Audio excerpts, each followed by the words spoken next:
As a woodworker, you can make anything.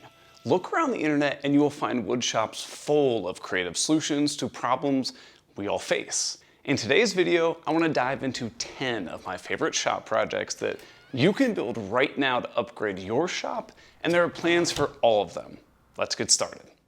Hey everybody, my name is Eric Spencley, and today I'm going to show you how to build this DIY drill charging station on Spencley Design Co.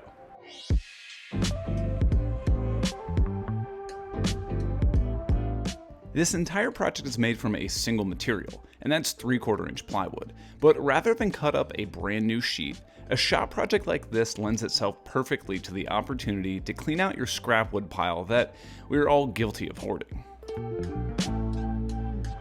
Here are some of the scrap pieces that I was able to find around my shop, and I went ahead and marked out all of the pieces that I needed from the cut list and the PDF plans that I have available for this build. Those plans walk you step by step through this entire process, have efficient cut lists, 3D diagrams, and everything else that you need to get this perfect for you and your shop. Oh, and for everyone outside of the US, they're in metric too. So rather than being confused watching me randomly cut down pieces of scrap plywood, let's jump into SketchUp and see how this is all going to come together. So here's a rendering of the project. And yes, the SketchUp file is included with the plans when you download them. That way you can easily customize this design to fit as many or as few cordless tools as you need. All you need to do is take out a few of these hangers and shorten the horizontal shelves and you're all set. The build basically consists of these T-shaped pieces which will hold all of the tools, 3 side panels, 2 shelves in the middle to hold batteries, drill bits, and other stuff, and then an angled shelf on the top to hold all of your battery chargers. And this little convenient lip on the front, just make sure that nothing falls off. Hopefully that gave you a better idea of how all of the pieces are going to come together, and I can just jump back into the garage. So once I got all the scrap pieces ripped down that are going to make up those T-sections like I talked about, I need to cut them down to their final length. Now I don't own a miter saw in my apartment garage, so to make repeatable cuts fast and efficient, I rely on my miter gauge with built-in stop block. I can quickly square off my work pieces, flip the stop block down, then dial in the perfect length over and over again. The point of showing this is to show you that you do not need tons and tons of equipment to make projects like this. Instead of spending thousands and thousands of dollars getting what you think might be the perfect tool, take a few extra minutes and figure out how you can accomplish the same thing with tools you already own. Is this process as fast as a miter saw? No, but it takes up a heck of a lot less space and gets the exact same job done. So sometimes you just have to be creative. With all those pieces for the T-section cut out, I need to attach those two together. And to make sure that they're perfectly centered, I cut these spacers to sandwich the piece dead center. You could absolutely clamp these pieces together, but I want to show you another technique. Simply add some CA glue to one piece, spray some activator on the opposing piece, then press the 2 pieces together with the spacer blocks on both sides. After a few seconds, the glue will cure and your pieces are all set. You could absolutely throw some wood glue in there if you really wanted to up the strength, but I'm going to simply pre-drill and countersink a few holes in the bottom to hold everything in place. Then I can just fire in some screws. Oh, and to make that whole process easier, I used some scraps to create this little dock type thing to help hold the pieces upright while I work through screwing the rest of the T-sections together. With those all finished, I needed to cut down some pieces that are going to make up the 2 middle shelves. Again, to keep myself from having to measure 100 times, I cut down some additional spacer blocks to space those T-sections the correct distance. And this time, I used some clamps to hold everything in place before pre-drilling and driving in some screws. You could absolutely do more intricate joinery techniques here, like dados or sliding dovetails, but to me, that's kind of a waste of time. This is just a quick and simple shop project, and I truly do not care one bit if it has visible screws. The next thing that I want to focus on are those 3 side pieces. After ripping them to their final width, I marked out that 15-degree angle that will give the upper shelf the forward lean, and I need to cut this section here off. Again, since I don't own a miter saw, I'm going to lean on my precision miter gauge from Craig.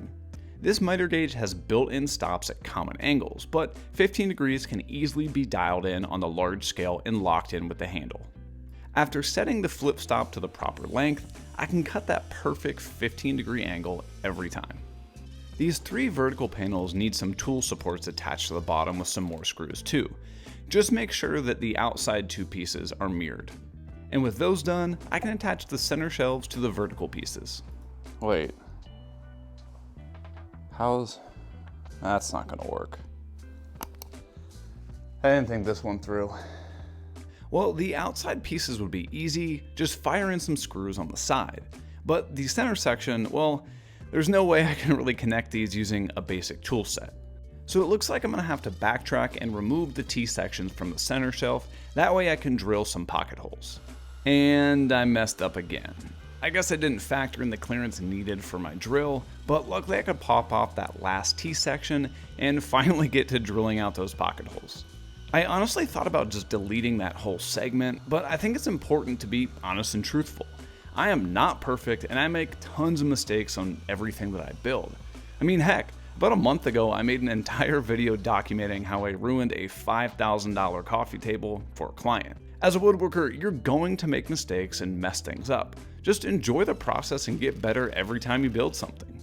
Don't be intimidated by people on YouTube who are seemingly making perfect projects. Trust me, they make mistakes too.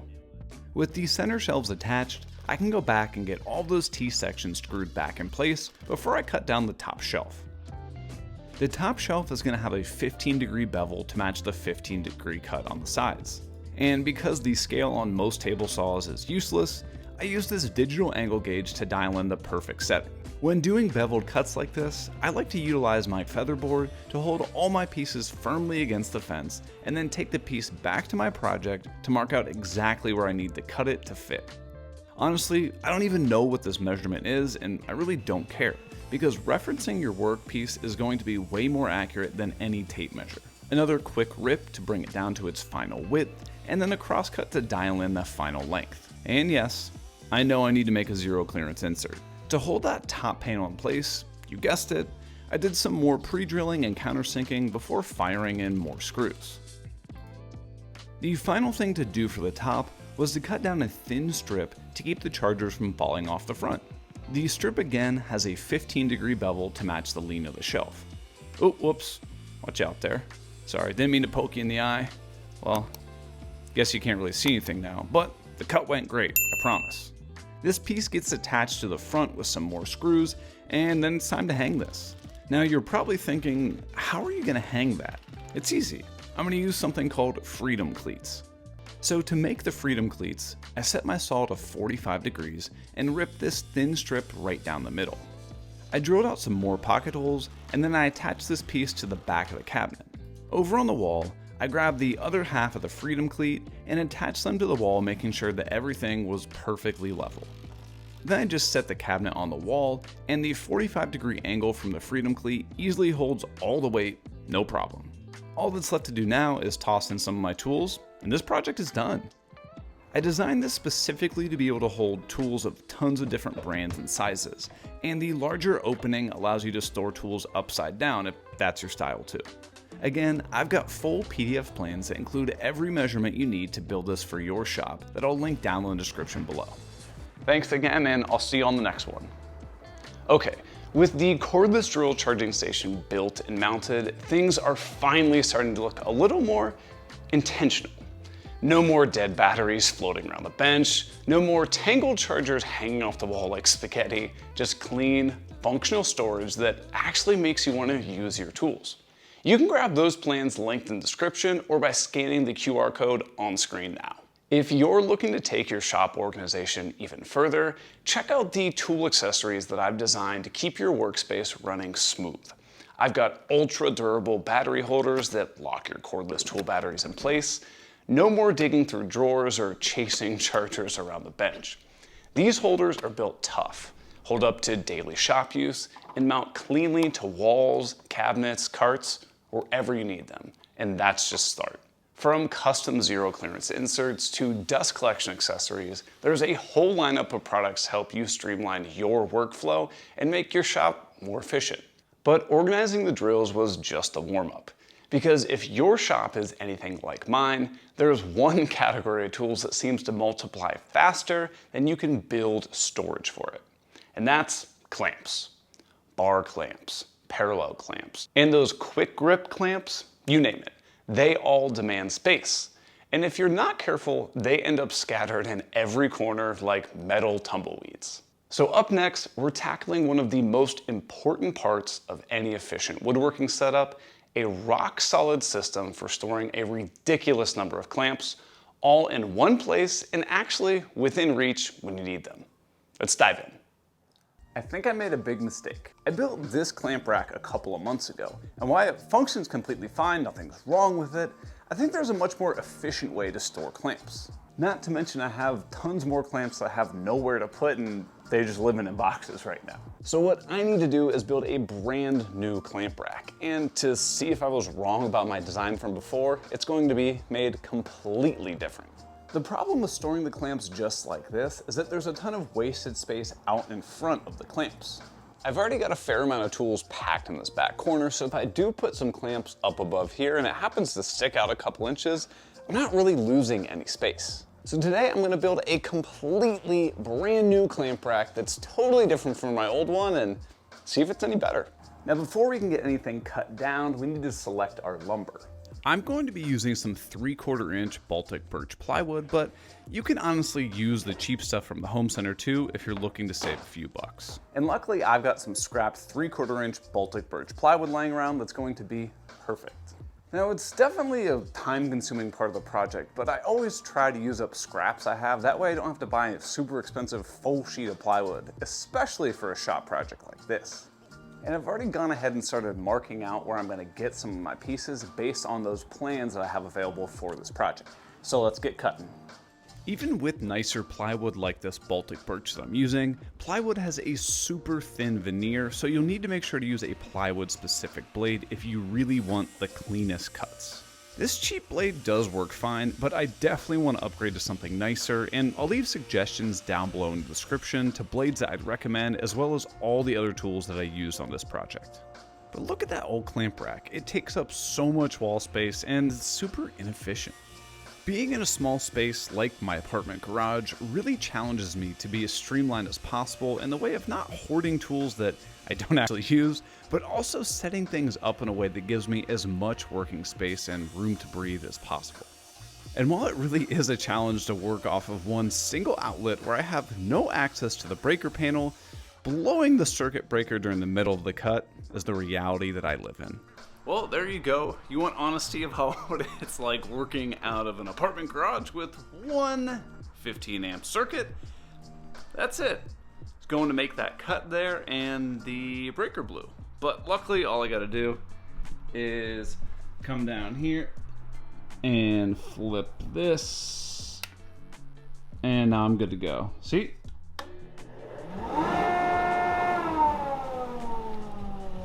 Now let's get back to some cutting. Before you watch me mindlessly cut down more plywood with no idea what I'm actually after, let's jump into a quick animation. Nailed it. So here's a quick rendering of what I want the clamp rack to look like. Pretty compact design, huh?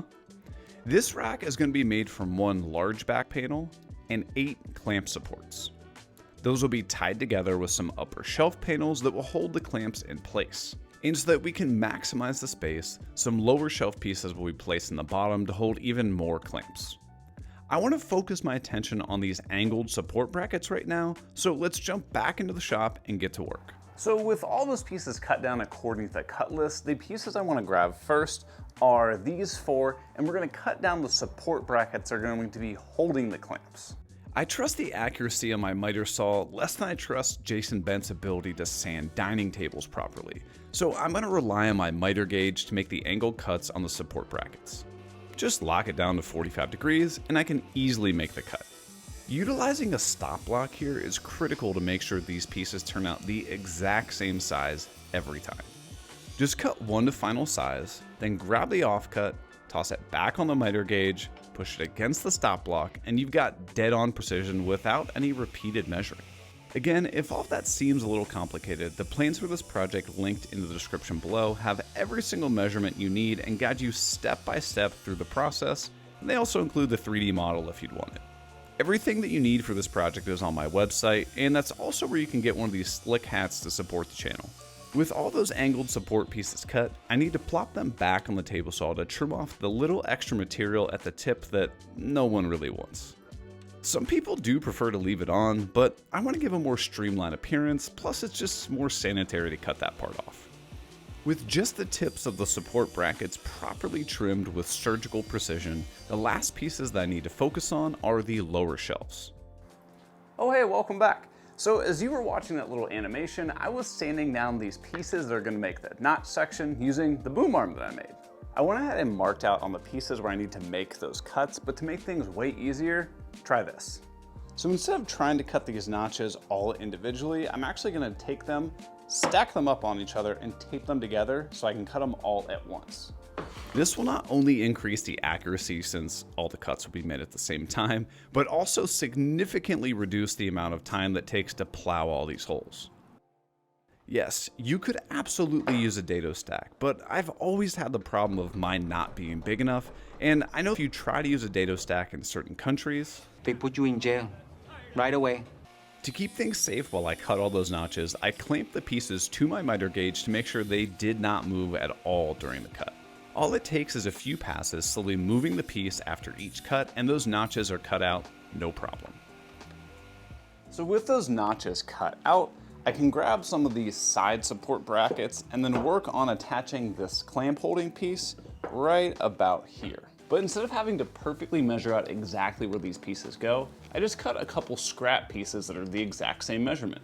Utilizing scrap pieces like this make repeated tasks effortless, and while you absolutely could get super fancy with the joinery you choose, I'm just going to pre-drill and countersink some holes before firing in screws. I'm incredibly thankful for how much this channel has grown in the last few months, and I'm really getting close to being able to quit my day job and replace my full-time income with this channel. While there is absolutely no pressure, if you're someone who wants to get exclusive merchandise, get behind the scenes updates that I don't share anywhere else, get massive discounts off everything on my website, and watch all my YouTube videos before they release to the public, consider joining my exclusive Patreon community that's linked down in the description below. You can also pick up standalone merch or project plans if you'd like to support me on my goal to take this channel full time, but as always, there is no pressure. Just enjoy the videos. So after I set these pieces on the workbench, I look back over here behind me where I have all my other pieces for the project, and saw they had two more of these triangles, and I couldn't figure out where they go. And then I remembered that, because I have the plans that tell me everything, these guys go right here. So let's put the tops on them now. The tops go on with more screws, and if you are someone that constantly runs into plywood splitting when you drive in screws, I really encourage you to try buying some of this Baltic birch stuff with much more layers of material. Yes, it's more expensive, but it's significantly more dense, it's flatter, there aren't random nails embedded on the inside, and there aren't a ton of voids and spots without glue like the junk plywood from the big box stores. Trust me, once you get your hands on this stuff, you won't want to buy anything else.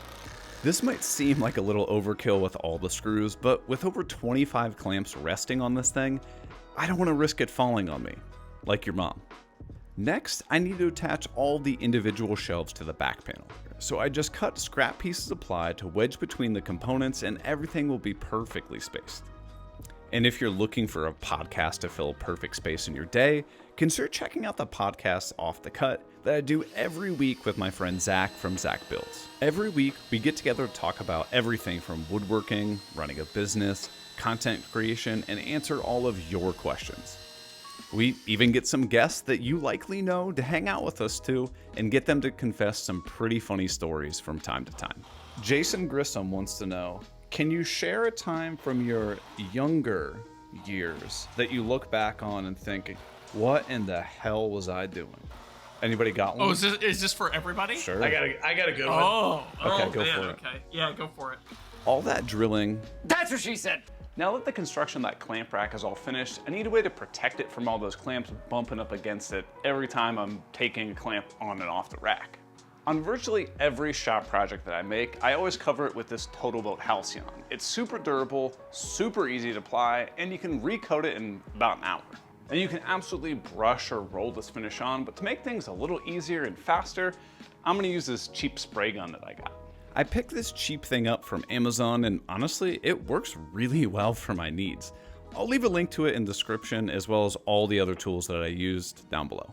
And to help you out on all your projects, I've even compiled some coupon codes to help you save a few dollars too. You're welcome. I was able to spray on each coat in just about 45 seconds each, and don't have to worry about any annoying brush marks. But once all that was finished, all that's left to do is get this thing mounted to the wall. You absolutely want to make sure that this is mounted directly to a stud, since it's going to be holding so much weight. And don't be a jabroni. Make sure it's level too. As hard as it is for me to admit, my other clamp rack is definitely not the best design. This is a substantially better use of space, and you get more clamps on this one in a much tighter volume. And even if you aren't trying to maximize the space in your shop, I still think this is a much better solution of storing all your clamps. With the clamp chaos officially conquered and every clamp in its place, it's safe to say the shop just leveled up both in function and sanity. You can grab those plans linked in the description or by scanning the QR code on screen. But while storage is great, sometimes what you really need is mobility, especially when you're working in a tight space or constantly reconfiguring your workflow. Enter the mobile tool cart. Part muscle, part finesse. This next build isn't just about slapping casters on a box. No, this cart is built like a tank, rolls like a dream, and has enough support to handle heavy hitters like bandsaws and drill presses without breaking a sweat. And just for fun, I snuck in some joinery details that might just steal the spotlight. Let's roll to it. So the very first thing that I need to do to build this bandsaw cart is to make up that outer case. So to do that, I'm just gonna start breaking down some plywood. I don't know about you, but I don't own a pickup truck, so I always have my lumberyard break down my full sheets of plywood into slightly oversized pieces. Then I can bring them back into my apartment garage and break them down into more manageable pieces and rip off those beat up factory edges with the table saw. Once they're cleaned up, I can rip the pieces to their final width.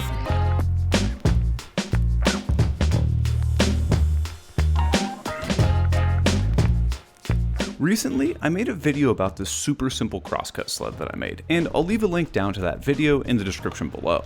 That link has step-by-step plans too if you want them. And speaking of plans, if you want the plans that will walk you step by step through this project or any of the other projects that you've seen on my channel, hit that link down in the description below. Those plans walk you step by step through this entire project, have detailed diagrams, and everything else that you need to be successful. And for everyone outside the US, they're in metric too. Anyway, I set the stop block up to my desired length and got one square edge, then used my stop block to cut all the other pieces I need for the outer carcass.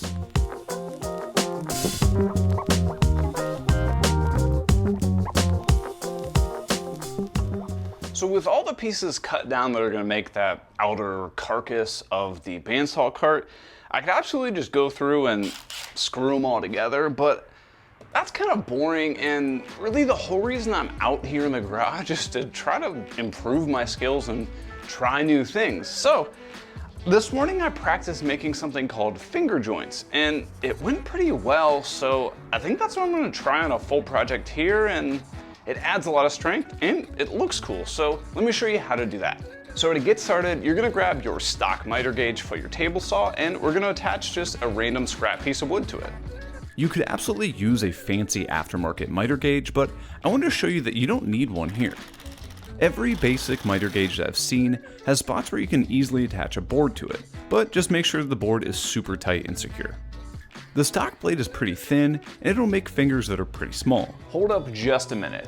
I actually want to expand on this whole part about the size of the different fingers. So the actual size of the individual fingers is 100% determined on the thickness of the blade that you use to cut them with. If you go with a really thick dado stack, you'll end up with fingers that look like this. On the opposite end of the spectrum, if you go with a really thin blade, you'll end up with fingers that look like this. There's really no right or wrong way to determine how you want the fingers to look on your specific piece, but just know that the smaller fingers you have, typically it's going to be a little bit more challenging to fit those pieces together, and it's probably going to take a lot longer to cut because you just have more cuts. On this one, there's probably about 20 cuts as opposed to this one that's 4. So you make the choice. All right, then back to the video. So I'm actually going to remove this thin curved blade and replace it with something a little more substantial. So I grab my dado stack. This is just a stack of blades that allows you to quickly and easily make a cut that's super thick. With that bad boy locked down, I tossed on my dado throat plate and made a cut that's about 3/4 of an inch tall through my board attached to my miter gauge. The exact height really doesn't matter, just make sure that it's less than the thickness of material that you want to join together with those finger joints. And yes, it's a super slow process with a 1 3/4 horsepower saw. The next thing that I need to do is cut a little piece that fits perfectly inside that notch, but unfortunately I have to swap back to my standard table saw blade. You want this piece to fit perfectly, so sneak up on the cut here. The first pass was way too large. The second pass was pretty close. And that third pass was right on the money. All that excitement aside, now I have to sit and watch the glue dry. There are a lot of ups and downs when it comes to woodworking, so you just have to keep your emotions in check. Once the glue set up, I came back with half of my broken flush trim saw and left about 2 inches sticking out. With that piece trimmed off, I can reinsert my dado stack into the table saw, and you'll notice that that piece will be cut by the blades. So what I need to do is remove the board from my miter gauge and reattach it to the miter gauge using the cutoff from before to perfectly space it over. Now this is the step that's going to determine how tight or how loose those joints go together. After reattaching the board to my miter gauge, you can see that I have got the perfect spacing. To make sure that I don't mess anything up when I'm cutting these joints, I labeled the mating pieces with the same letter. Before I start hogging out the material, you'll notice that my board has a lot of tear out on it. So to prevent that, I used a sacrificial piece of wood behind my panel to make the first cut.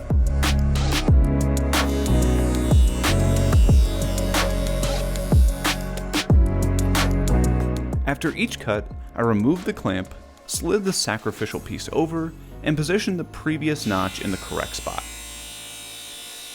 This entire process is very tedious and it's easy to lose focus, but with all those blades spinning, you really have to be safe.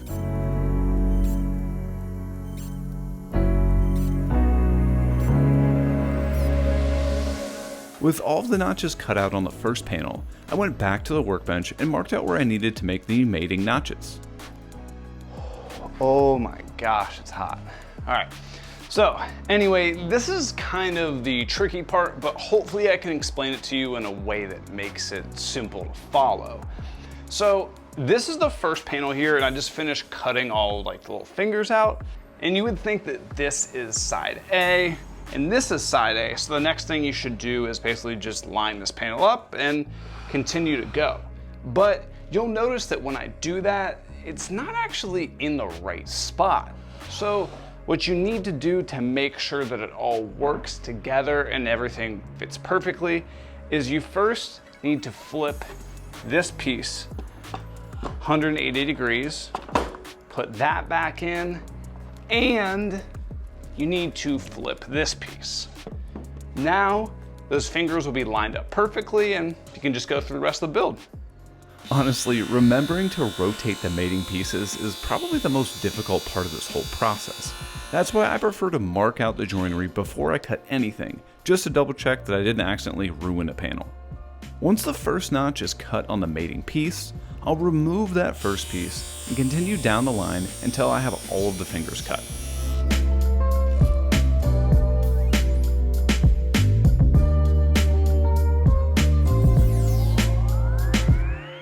With all of them cut, you can see that they line up perfectly after a few hammer taps, but I could have lowered my blade just a touch so they don't stick out quite as much.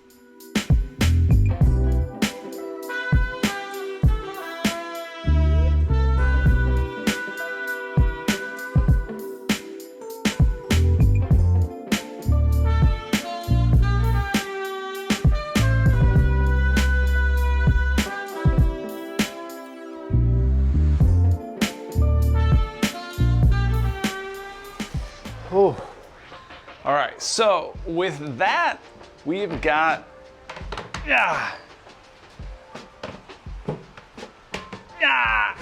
well, you get the point, it needs a little persuasion, but with that, I've got all of the joinery for this outside of the bandsaw stand made.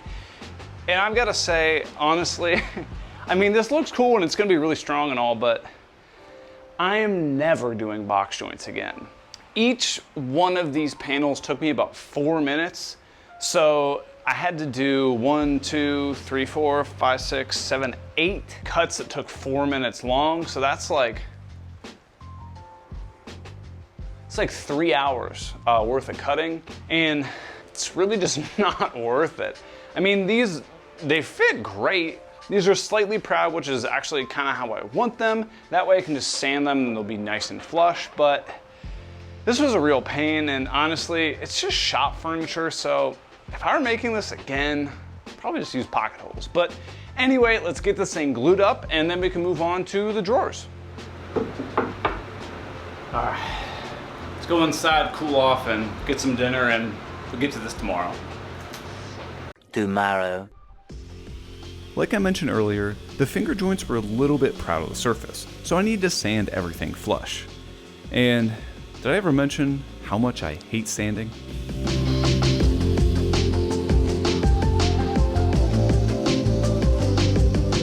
Anyway, with the sanding finally done, I wanted to just add a little bit of reinforcement to the stand since my bandsaw is about 200 pounds and I figured it couldn't hurt.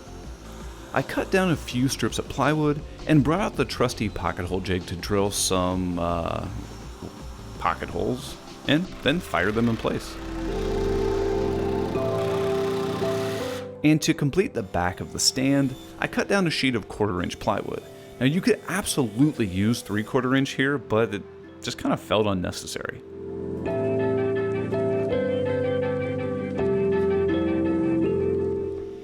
The last thing that I needed to do was to make some feet where the casters would attach to the bottom of the case. After tossing a little glue on them, I could pre-drill and then fire in some screws to hold them on securely. So the casters are going to go here, and I could definitely screw them in place now, but I want to apply a little bit of polyurethane before putting on any of the hardware. Ooh, right. So that'll pretty much do it for the main structure of the case for the bandsaw cart. And as I mentioned, I did put those little extra feet on the bottom. That'll just give a bigger spot for the screws that are gonna hold those casters on. But I didn't put the casters on quite yet because I want to put finish on this whole thing, and it's just a lot easier than, you know, putting casters on and having to remove them. So I'll put the casters on after finish. And now all I need to do is make the drawers. And I thought about doing 2 large drawers, but I think it's gonna work better if I do 3 kind of like medium-sized drawers. So let's grab some plywood and jump on the table saw and start making the drawers. I like to build my drawer boxes out of 1/2 inch thick plywood. And those plans I talked about earlier walk you through every dimension that you need for these drawers. Once all the pieces are cut, I'll lower my blade to about 1/4 inch and start cutting out a dado to hold the bottom panel in place.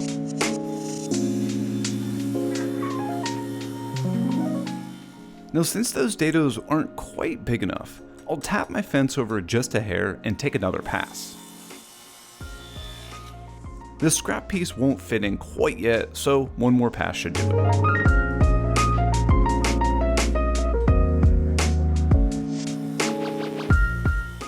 The way that I like to construct my drawer leaves the back panel slightly shorter, so that I can easily slide the bottom panel in place. So before I do anything to my fence, I'll raise the blade and cut those back panels since it's already at the perfect spot. See what I mean? Absolutely perfect. To bring the drawers together, I like to use pocket holes in the front and back since you will never see them.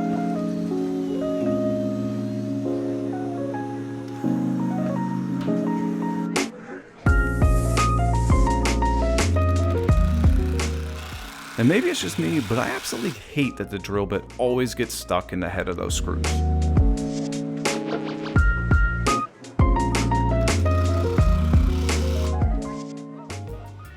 With the main construction of the drawers finished, I'll cut down a few pieces of plywood that will fit perfectly inside the bottom. And if these were larger drawers, I'd probably use 1/2 inch thick plywood, but these drawers are really small, so 1/4 inch is totally fine. Whew, all right. So I've got all of the bottoms cut that are gonna make these drawers. And the advantage to doing the drawer construction this way is, say that this drawer is, slightly out of square. When I go through and insert this panel down into the drawer, because this panel is square, as soon, stand by. All right, here we go. As soon as that panel's in there, it's gonna pull the drawer to be perfectly square, and it's a nice tight fit, so it's not gonna be rattling all over the place. So I'm gonna put the rest of the bottoms in these drawer boxes, and then we can get them installed in, I guess you can't see it, but over there in the bandsaw cart. And to prevent the bottom from moving around, I'll just fire in a couple screws from the bottom and you'll never see them. So I've actually decided, instead of putting the drawer boxes in the stand right now, I'm actually gonna finish it. So I'm gonna use a little bit of this polyurethane, and I'll leave a link down in the description below if you wanna check this out. And I'm gonna spray it, so I don't wanna ruin my expensive camera. So I think I'm just gonna have to do one of these clever editing techniques where I snap my fingers and that's just done. All right, cool. So cut it there and we'll apply some finish. Kind of hungry right now that I think about it. Yeah, let's just go get some food. To install the drawers, I'll start by removing the inner part of the drawer slide. I can then toss in a spacer piece that I cut to raise the outer part of the drawer slide to where I need it, and grab a scrap piece that's the same thickness as the drawer front to make sure that I position the slide far enough back into the case. After securing the first slide, I can remove the spacer piece and install the next slide on top of the previous one.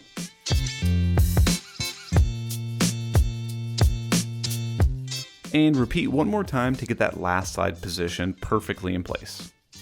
With that done, I can slide the inner pieces onto the slides.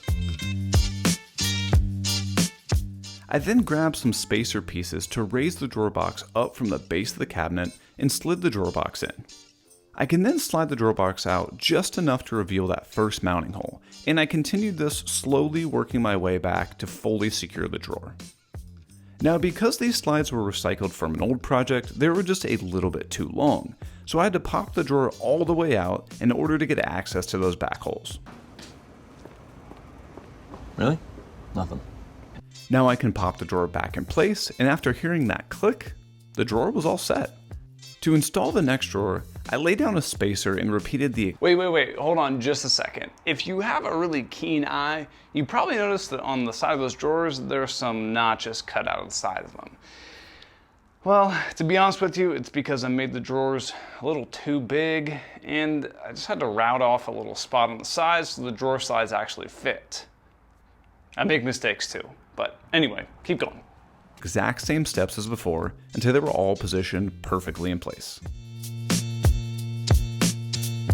So now that those drawer boxes are installed and everything works pretty well, the last thing that I need to do is make the drawer fronts. Now, you could definitely just cut 3 random pieces and use them as the drawer front, but one tactic that I like to do is having a nice continuous grain flow through, and this isn't the right piece, but it'll illustrate the point. What I'll basically do is make a piece like this, and then I'll cut it at each intersection for the drawers. That way, when you look across all the different drawers, it looks like the grain pretty much continues all the way through. It's a small, subtle detail, but a lot of times those are the things that set your builds apart from everybody else. So let's get those cut and let's get them cut. Although this method does require that you use a much larger piece of stock as opposed to just using a bunch of random scrap pieces, I think it looks really cool. So after the oversized panel is cut down, I'll bring it over to my cabinet and set it up on some spacers before marking out the places where the drawer fronts need to be cut. Then, it's as simple as bringing the piece over the table saw and lining up the marks with the blade.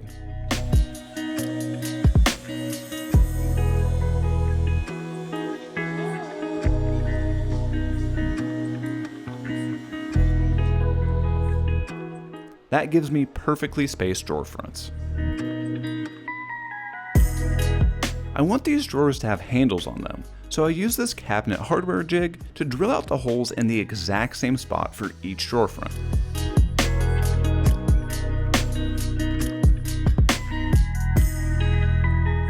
Back over at the cabinet, I could insert some more spacers and drop the drawer front in place. From the front, I'll drill those hardware holes all the way through the drawer box and then countersink the holes from the inside of the box.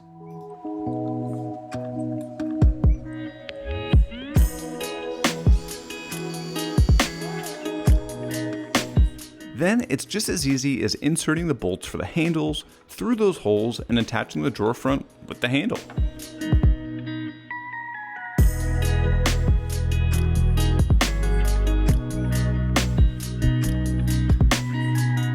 The drawer operates perfectly like this, but just to make sure that it doesn't shift over time, I'll fire in some screws from the back as well.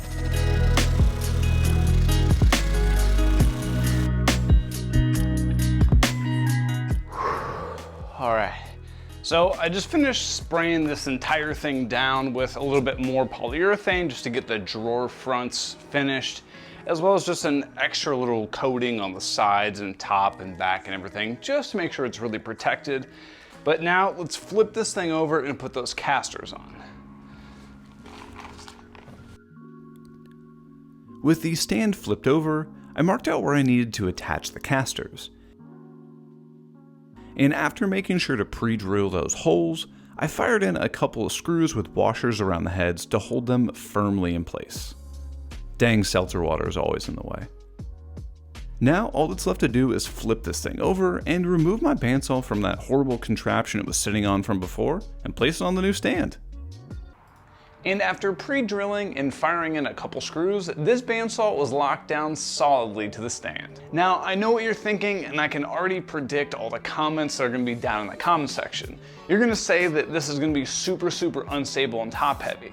Well, this bandsaw has almost all of its weights concentrated towards the bottom. And in fact, the stand that this came with was about the same size, if not even smaller.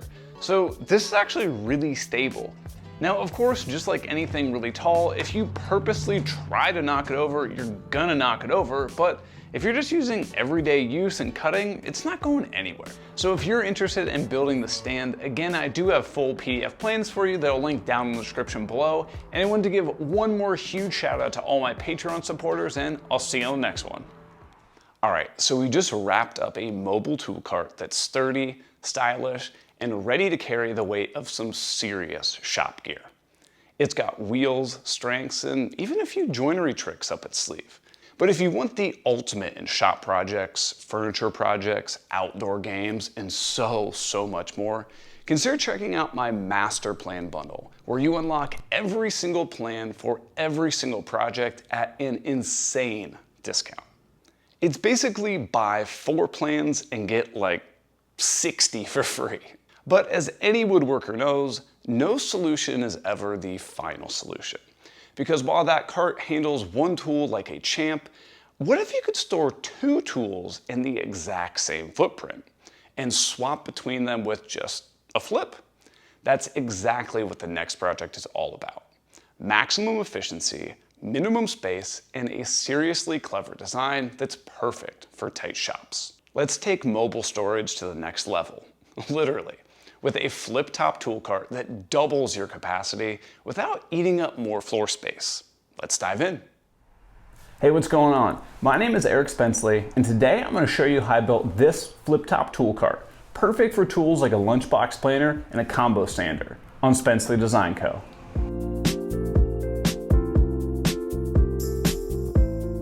So before we get started, one of the first questions I always get is, how do you bring home full sheets of plywood when you don't own a pickup truck? And the truth is, I don't. And what I mean by that is I actually have the lumberyard cut these full sheets of plywood down into some smaller, more manageable strips that I can still fit inside my Honda Civic.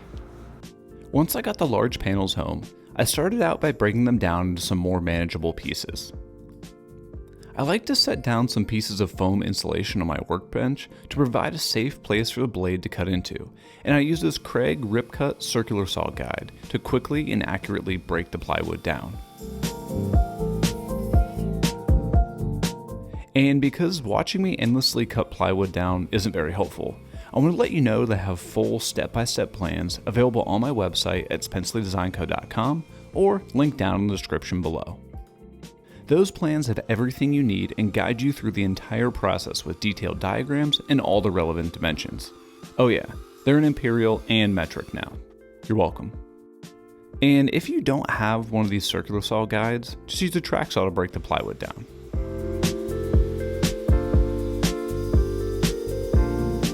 And before I start cutting anything else up, let's jump into SketchUp so you can see how this whole thing is going to come together.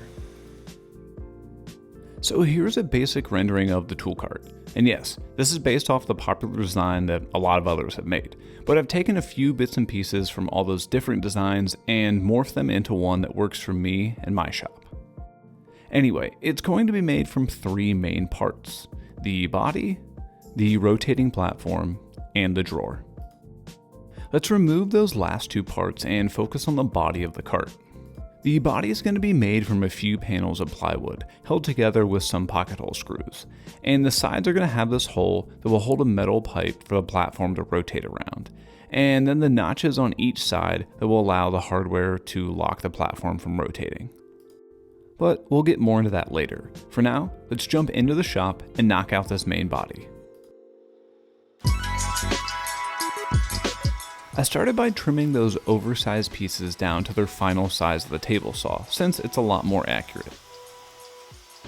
So now that we have most of the pieces cut for the main cabinet, I'm going to grab some of the scrap walnut here and make some edge banding to cover up the edge of the plywood. Now this step is 100% optional. I've never actually made hardwood edge banding, so I figured a shop project like this was the perfect place to try it out. In fact, shop projects are where I test tons of stuff out. New finishes, joinery techniques, all kinds of stuff. That way, if I mess it up, it doesn't really matter. After I ripped a few strips of walnut down to about 1/8 inch thick, I could spread some glue on the edge of the plywood and then apply the edge banding. I used some painter's tape here to act as a clamp, but you could also just shoot a few brad nails in if you're in a rush.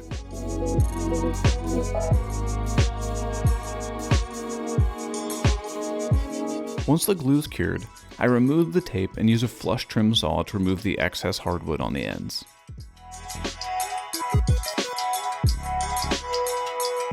To trim the excess off the sides, I'm going to utilize my vertical panel jig thing. The only problem here is that the bottom of the sled doesn't give enough clearance for the blade. So I'm going to flip this thing around, lay down a scrap piece of plywood to give just a little bit of space, and then attach a sheet of MDF to this side of the jig with some countersunk screws.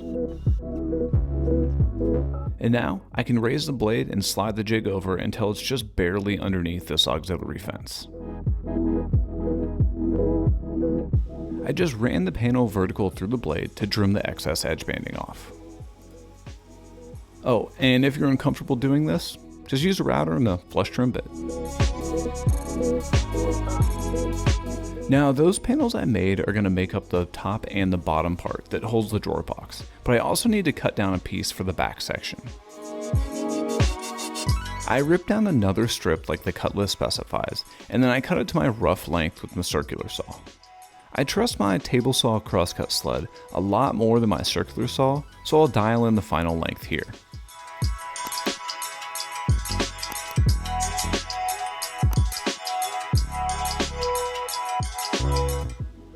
Alright, so to start the assembly, we're going to use everybody's favorite construction method, and that's a domino. I'm just kidding. We're going to use pocket holes. See? Now you really won't see me use pocket holes much, unless it's for drawer boxes or something like a shop project. I just don't like the way that they look. However, they're incredibly fast and easy to do, and they're completely hidden on this project, so I'm okay with it.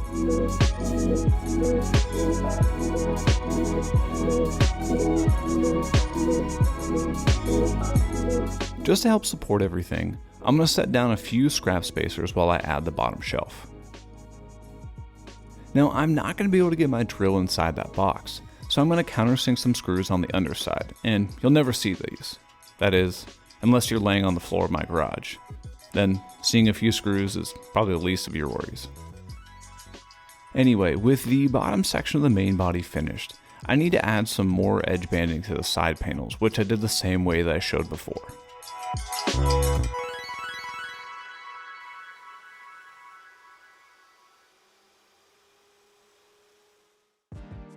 These side panels need notches cut out to fit the locking hardware for the flip top, and they also need a hole to allow the muddle pipe to go through. I'll use my jigsaw to cut these slots, and while I finish doing that, I want to remind you that I'm also on Instagram at Spencley Design Co. That's where I post tons of behind the scenes pictures and videos, and where you can keep up with me on a daily basis. Plus, I do giveaways, and you can find out about all my projects way before they make it here to YouTube. Oh, and there you can also... Wait, hold on. Alright, sorry. Management said I had to leave you alone from now and get back to the build. I used a 3/4 inch Forstner bit to drill out the holes for the metal pipe, and now these are ready to attach to the bottom section. I'll use a few clamps to hold all the panels in place, and then fasten it all together with a few pocket screws.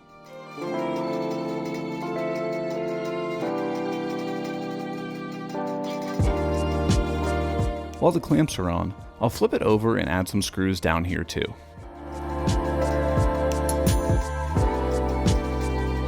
Next, I'll screw on the casters. Now, as someone who's notoriously cheap, I'm telling you not to buy the cheap casters. Sure, these ones are around $8 a wheel, but they're substantially better than the cheaper ones. Plus, once you have a few £100 from all the wood and machines on here, you're going to need good casters, so don't be cheap. Speaking of cheap, if you're like me, you probably don't want to go buy more screws when you're in the middle of a project. And as you can see, my screws went all the way through the plywood, but I'll bring out the old angle grinder to take care of that.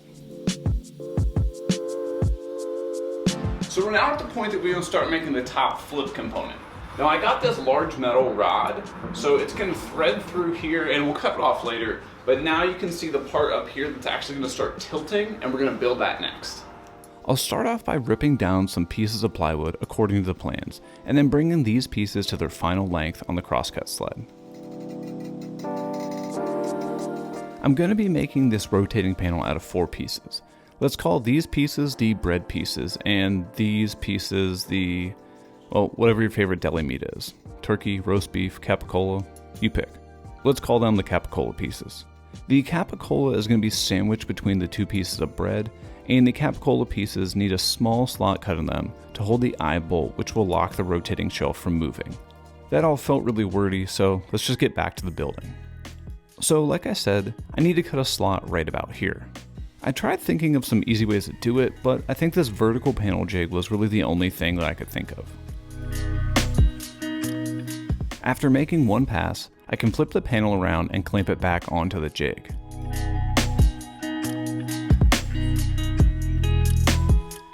Then, after making a second pass, the eye bolt fits in perfectly. With these slots cut into the capicola later, I can start to assemble the sandwich. I'll lay the 2 capicola pieces down on top of one of the pieces of bread and sandwich the metal pipe in between the 2. A few brad nails will hold these pieces in place while the glue dries. Now before I add the other piece of bread, I'm going to take some of this paste wax and jam a lot into the void where the metal pipe goes. This will just allow the platform to rotate a little bit better. Plus, it's like adding a nice layer of mayonnaise to a sandwich. After applying some more glue on top of the capicola, I could add a second piece of bread and hold the whole thing together with some more brad nails. Now, admittedly, I did a terrible job at laminating these panels together. Luckily, I always cut these pieces oversized so I can trim them down to their final size after the lamination. Now you could definitely use a track saw to get this done, or you could just run it through a table saw. With all the edges cleaned up, I'll add some more edge banding to this piece too. Once that's cleaned up, I'll drill a hole all the way through the sandwich for a bolt, and then use a Forstner bit to clear out the place for the washer and the nut to sit in. And looking back, I should have done it in the opposite order to keep the bit from jumping around so much. So, there's some advice for you. And for the locking hardware, I used a bolt, a washer, an eye bolt, another washer, and then a nut.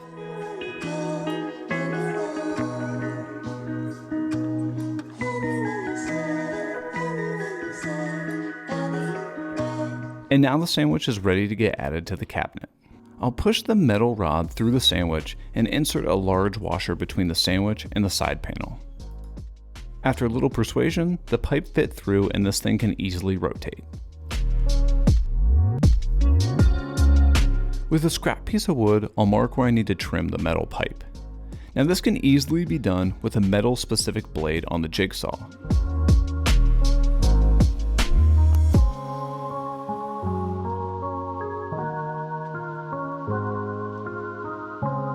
But an angle grinder is a little more exciting. While I do my best Taylor Swift impression and try to make sparks fly, I wanted to thank all my Patreon supporters for helping me get closer to quitting my day job and taking this channel full time. I'm excited to announce that I now have exclusive merch rewards for all of my supporters, including stickers, t-shirts, and sweatshirts that aren't available anywhere else. If you want to check out all the rewards that I have available for you, check out my Patreon page and consider supporting the channel. And I want to be crystal clear, please do not feel pressured at all. Just watching these videos, hitting the like button, or leaving a comment is already a huge help, and I thank you for that. Alright, so with that done, the next thing that I want to work on is the bottom drawer that's going to go right here. Now there are a ton of different ways to make drawer boxes, but they always start out with the process of first cutting the side panels to their final size, and then inserting the drawer slides on each side to measure the final distance for the front and back panel. And in this case, about 27 9/16 instead of the 27.5 that's on the plans. I'll cut the front and back panels down to that final length, and it fits like a glove. My preferred method for making drawer boxes is to make a small rabbet to hold the bottom panel. I'll start by setting the blade to about 3/8 of an inch high and making a pass with the fence set at 1/2 of an inch on all the drawer pieces except the back. Once the blade stops, I'll slide the fence over and make one more pass to finalize the dado.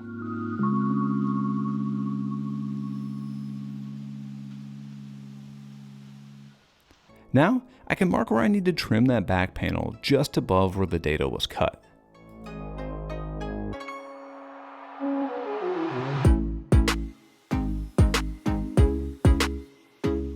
The front and back panels of the drawer will get a few pocket holes to help hold everything together.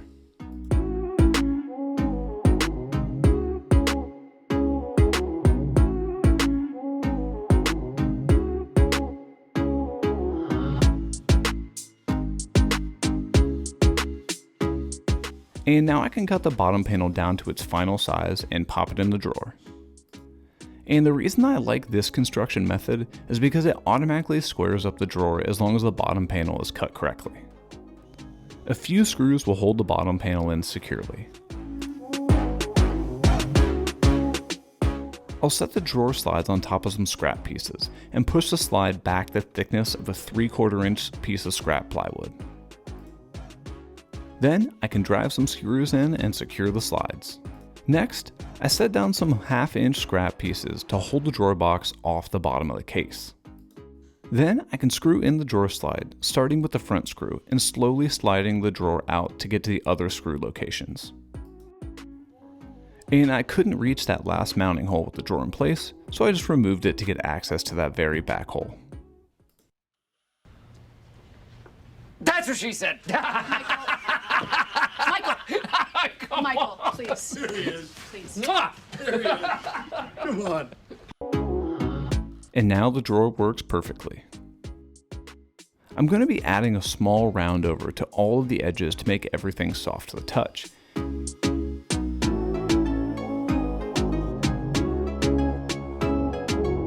And then I'm going to apply some finish to everything before I put it all together. While the finish dries, I've got something exciting to share. I've been using a Jackery Explorer 2000 Plus since early 2023 for camping, powering tools on the go, and getting me through blackout situations. Oh, I love when this happens. That's been solid, but Jackery just stepped it up with the new HomePower 3600 Plus. This unit delivers serious firepower with 3600 watts output and expandable capacity up to 21 kilowatt hours. That's enough to run a family's fridge for up to 14 days through a blackout. It's designed as an essential home backup for modern homes, reliable, powerful, and peace of mind ready. And here's the other half of the story, the Solar Saga 500X solar panels. These foldable panels offer 500 watts of high-efficiency solar with bifacial TOPCon cells at around 25% efficiency, letting you recharge even in low light conditions while you're still using stored power. They're IP68 rated for waterproofing and dust resistance and engineered to handle extreme temperatures from minus 40 degrees Celsius up to 85 degrees Celsius, so they're rugged for any scenario. So even during extended outages, you're not just draining the batteries, you can keep generating energy.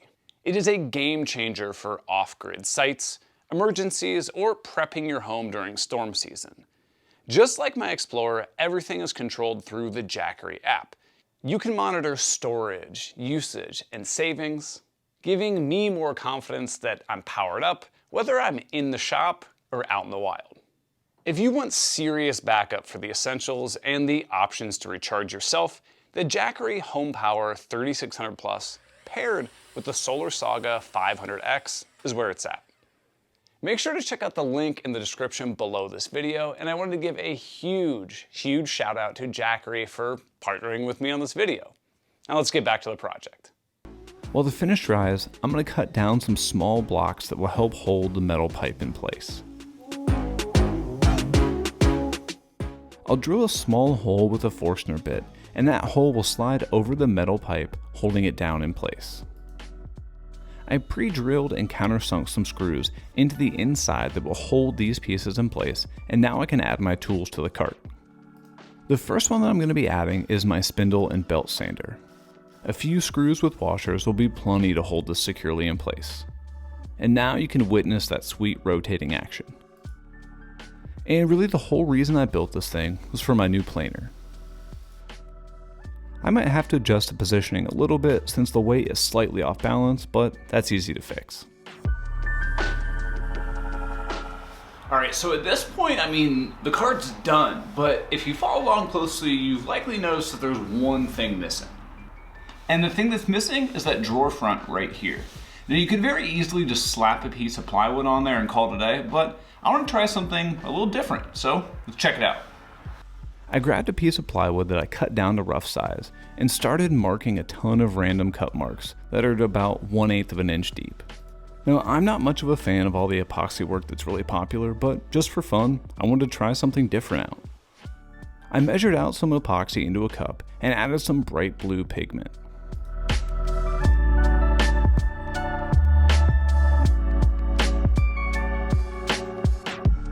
Once the epoxy cured, I started by sanding off all the excess epoxy, but then had a slight change of heart.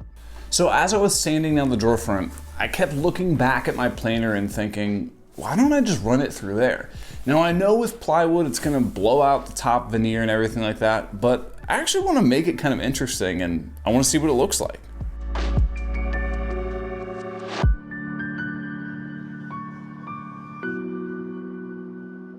I grabbed some of these drawer pulls from the home center and used this Craig cabinet hardware jig to drill out the perfect holes.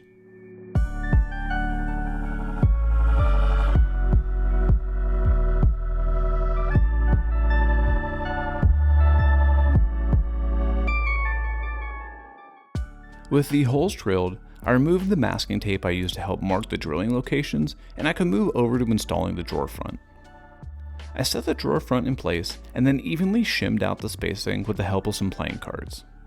I can then drill through the holes in the front and then feed bolts through the back of the drawer to hold the drawer pull on.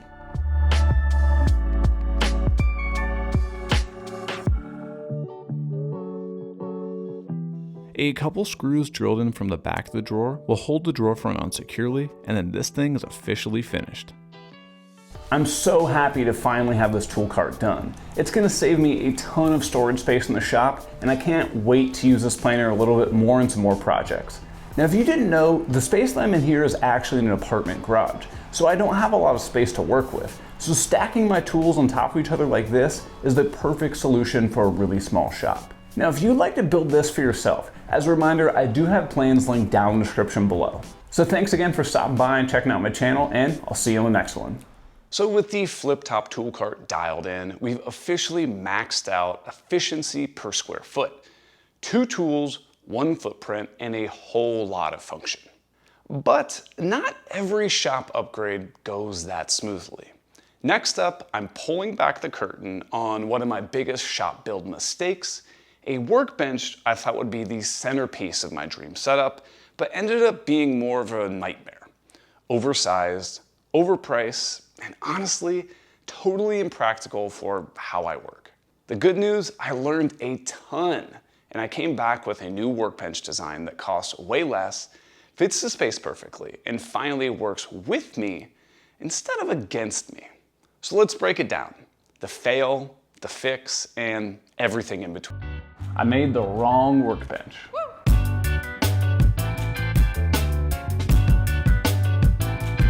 My name is Eric Spencley, and I built this whole workbench right about a year ago, and at the time, I thought that this thing was gonna be the absolute best solution for me in this small garage. This bench is basically just a couple of 2x4s slapped together with an MDF panel on top. And while the overall shape and structure of this bench has been working out just fine, I've encountered a couple issues over the past year. First, since it's made out of super soft pine 2x4 material, it gets banged up really easily and it just looks terrible. Second, I thought that this T-track was something that was going to be a massive improvement because I see everybody on YouTube and Instagram has their work surfaces absolutely covered with this stuff. Personally, I've never really liked this stuff.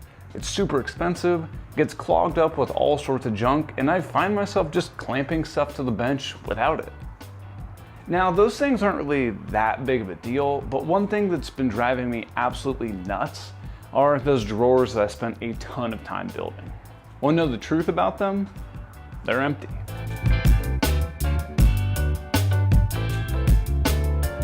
Yeah, I don't use them at all.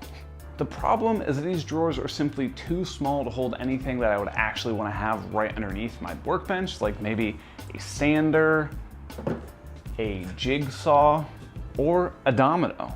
So let's get rid of this workbench and build something that's actually going to be more appropriate for my needs today on Spencley Design Co. Since these drawers were just too small to actually be useful holding anything in my garage, I'm more than likely just going to get rid of them. However, I'm absolutely keeping all 20 pairs of drawer slides for a future project. But for now, I'm just going to set everything out of the way and figure out what I want to do with those old drawers later. With lumber prices being absolutely crazy right now, and because I wanted a bench that would be a little more heavy duty, I decided to go with one of these Craig universal bench systems. These benches are pretty much just like a choose your own adventure book. First, you pick the height you want, either a standard or low height. Then you pick the width that you want, ranging from about 14 inches up to about 64 inches. And then you pick the depth that you want, again, ranging from about 14 inches up to about 64 inches. I elected to go with the standard height bench that's 44 inches long and about 28 inches wide for my one-car garage. The box that has the legs in it comes with, obviously, 4 legs, but it also has 4 adjustable foot brackets, a bunch of hardware, and 4 adjustable feet. But I want this to be mobile, so I grabbed these locking casters. I grabbed the 28-inch long rails out of the next box and started laying all the pieces out. And this thing is honestly super easy to put together. Just pop a bolt through the underside, thread on a nut, and then tighten everything down. And while I get the rest of the bolts on, I just want to take a second to thank all my new viewers for checking out my channel. Every view truly makes a difference in helping my small channel grow, and thanks. With those bolts on, you might think that you're good to go. But I got a news flash for you, Walter Cronkite.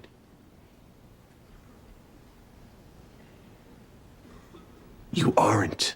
So just use a large square and shift the pieces into a perfect 90 before tightening the rest of the bolts.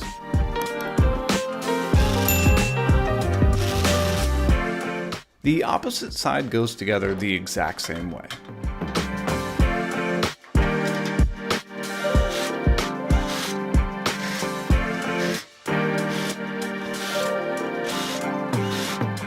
The adjustable feet attach to the adjustable leg brackets with a few bolts, but I'm going to be using these locking casters instead. The really cool thing about this whole bench system is how adjustable the feet are. You just pop a bolt in and tighten them down whenever you find the perfect height for your bench. With both of those side assemblies, assembled, I grabbed the 44-inch long rails and attached them to the sides, making sure that everything was perfectly square. Only to realize that I had to awkwardly get the bench onto the floor and trap myself inside during the process.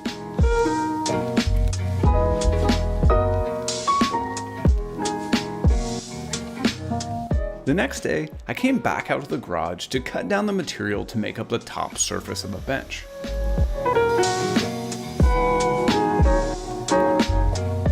I found this laminate coated MDF, and this stuff absolutely destroyed my hand since it's so sharp on the edges, so I decided to break the edge with a little bit of sanding. Nothing fancy, but it works.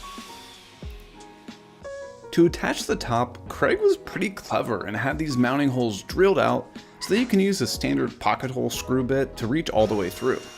And bonus points for all those screws being hidden under the table.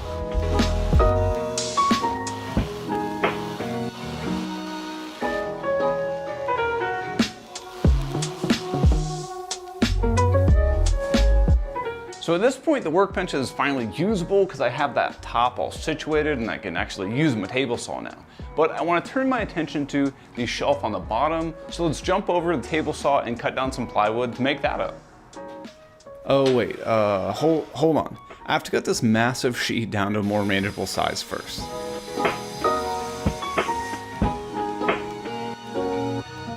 Alright, that's a lot better. A little awkward struggle, and it's good. Here we go! While I was down here, I figured I'd mount this power strip too. All right, so with that bottom shelf on, I'm going to add some storage here, but before I get to that, let's address some of those questions that I know I'm gonna get. First, why did I go with this specific material for my outfeed table? On my last outfeed table, I had a solid MDF top, and it was great. It was heavy, it was sturdy, it didn't warp, but the biggest problem I had with it was that things always stuck to it, and then it got really uneven. I tried sanding all that stuff off, and then it'd still be really uneven from all the sanding. Now with this laminate top, things like glue and finishes aren't gonna stick to it at all. In fact, when I was putting some polyurethane on that bottom shelf, I got it all over this bench, and look how easy it comes up.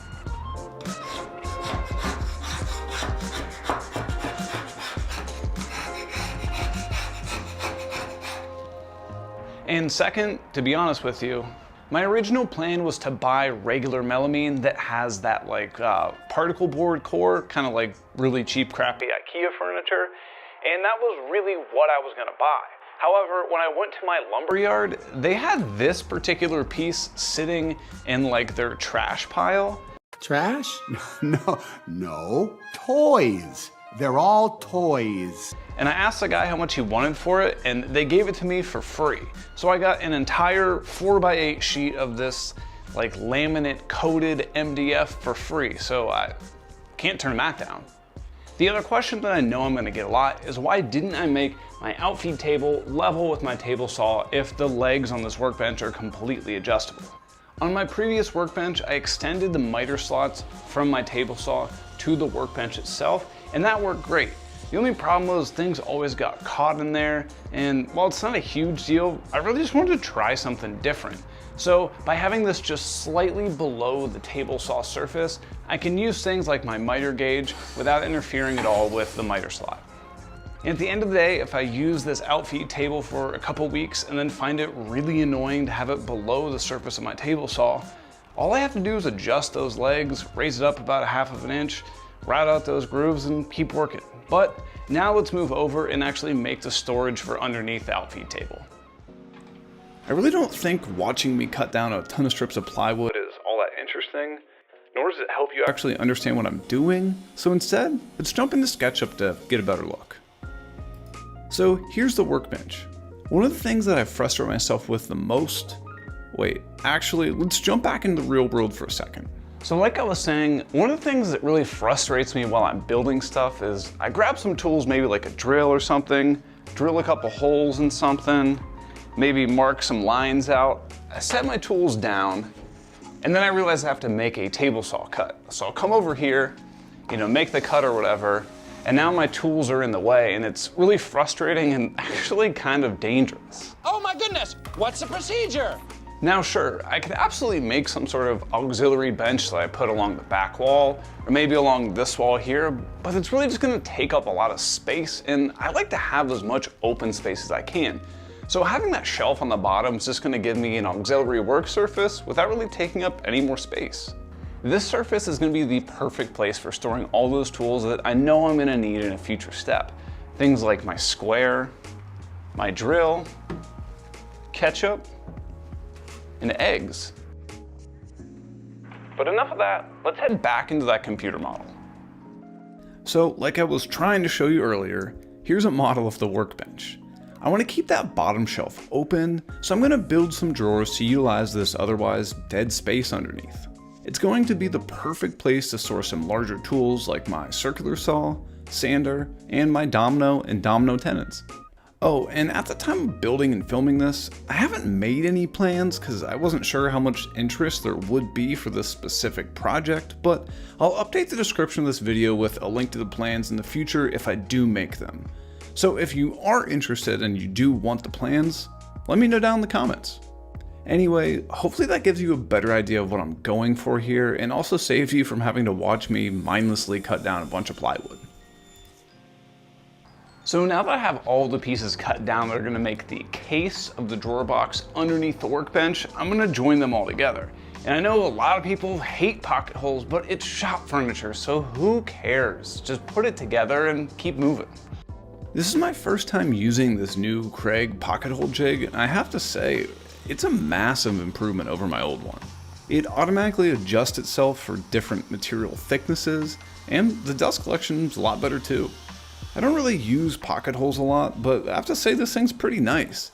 And if you want to learn more about this and all the other tools that I use, I'll leave a link down in the description below.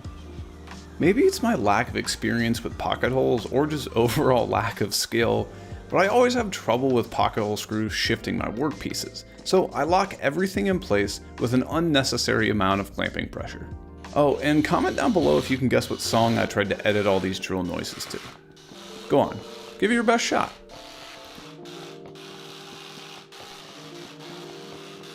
I'm just messing around. There wasn't any song.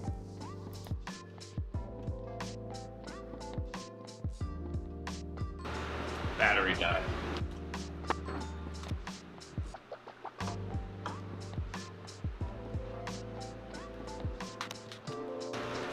Actually, I think the drill died.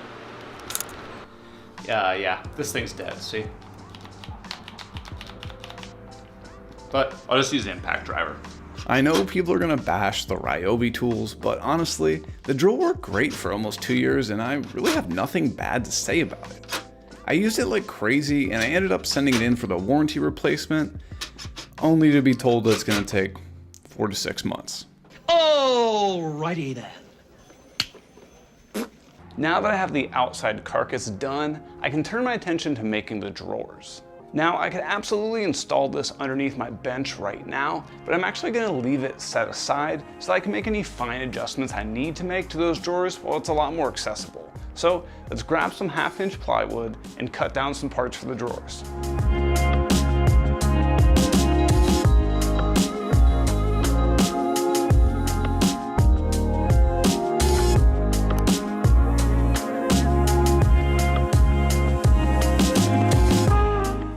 So at this point, I have all of my pieces cut down for my individual drawer boxes. However, I don't have a way to attach my bottom panel in place. So the way I designed these drawers was to have a dado run through all of the side pieces to hold that bottom panel in place. And to make sure I don't mess anything up, I've already gone through all of my drawer pieces and marked where that dado is going to go. Now you could absolutely use a router table or something else like that to cut those dados.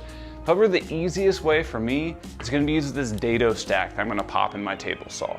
So let's get all those dados cut and then we'll assemble the drawers. I don't know why, but for some reason, I find cutting dados incredibly satisfying. I don't know if it's the sound or what exactly it is, but I genuinely love it.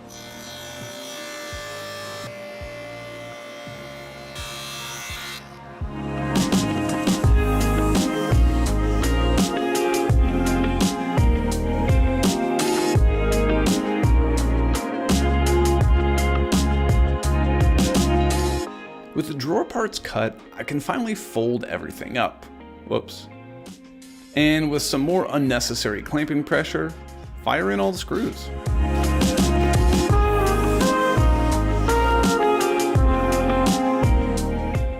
And with my impeccable lifting form, I slid the cabinet underneath the workbench, used a couple of clamps to hold everything in place, and used a few of those mounting holes on the underside of the rails to thread a few bolts through to secure everything in place. To install the drawers, I'll first start by laying down a few spacer pieces in the cabinet, disassembling the slides, and then placing the outer part of the slide onto that spacer and using a scrap piece of wood to make sure the slide was inset far enough. After firing a few screws to hold it in place, I can slide the inner part of the slide in and get a glimpse of that sweet soft close action. Ooh, that's nice. The drawers themselves are also pretty easy to install. Just lay some scrap pieces down to lift up the drawer, then carefully slide the drawer out and attach it with screws, slowly working your way all the way back.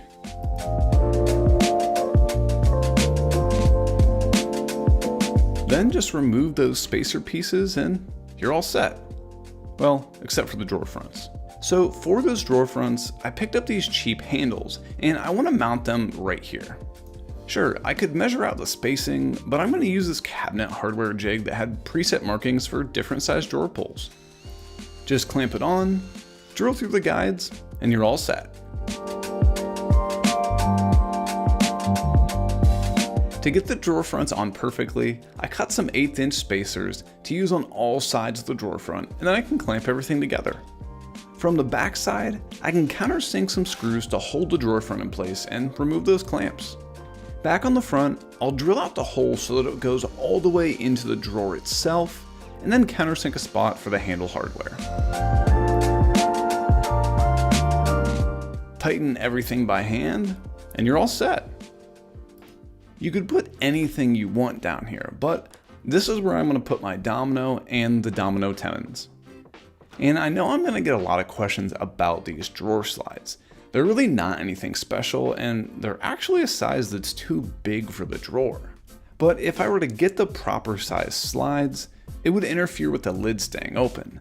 So by buying extra long slides, I'm able to get the sustainer all the way out and easily access everything inside.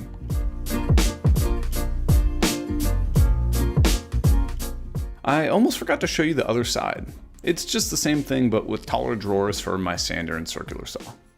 And if you'd like to stay up to date with all the future projects that I release here on YouTube, make sure you hit that subscribe button and notification bell so you never miss anything I put out. So once again, thanks so much for stopping by, and I'll see you on the next one. So yeah, that first workbench didn't exactly live up to the dream. But sometimes it takes a big fail to figure out what you actually need, and I'm happy to say that the new workbench checks all the boxes without draining the wallet. Now that the foundation of the shop is finally dialed in, it's time to shift gears and talk about one of the most essential jigs for any woodworker's arsenal, the Crosscut Sled. Whether you're building furniture, cabinets, or just want square cuts every time, this sled is a must-have. It's simple, precise, and honestly, if you haven't made one yet, you're missing out. Let's dive into a build that will instantly upgrade your table saw. Here comes the Crosscut Sled.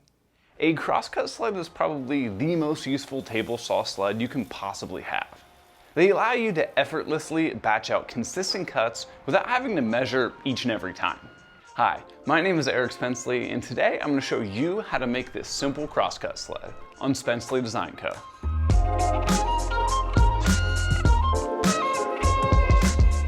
The very first thing that I need to do is make up the fences that are going to be for the front and the back of the sled. So let's grab some scrap plywood and take care of that. Jigs are a perfect place to use up scraps you might have laying around because nothing needs to match. You could absolutely use multiple different species of plywood, just use up all those random offcuts you're guilty of hoarding for years on end, but luckily, I've got enough of this 3/4 inch Baltic birch plywood that I'm going to use. I want these fences to be just a little under 4 inches tall, but I'm going to first rip some oversized strips to around 4¼ inches wide.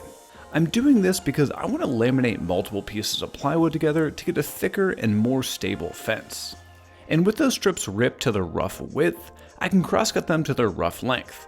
Not really going for anything accurate here quite yet, so a quick draw on the circular saw should be just fine. So now that I've got those individual strips cut down that are going to make up the fences, I need to laminate all these pieces together. So what a lot of people will do is clamp them down to a really large level or straight edge or something, but I'm just gonna do something a little easier and clamp it to my bench because I know that this surface is perfectly flat. It's critical that your fence pieces actually be straight or your crosscuts won't be accurate. The lamination process is super easy. I just dumped an ample amount of wood glue between the two boards, spread it evenly with a plastic squeegee, and stacked up the boards. This new workbench that I made a few weeks ago has a laminate top, so wood glue won't stick to it at all. If you want to check out that full build video, I'll leave a link down to that in the description below. I should also mention that I've got full plans for this project in both imperial and metric if you're interested in making the sled for yourself. Those plans are available at SpencleyDesignCo.com or at the link in the description. Once that glue's set up, I could start removing the excess by ripping it on the table saw to get one side perfectly flat, then running it back through the table saw to get the other side flat.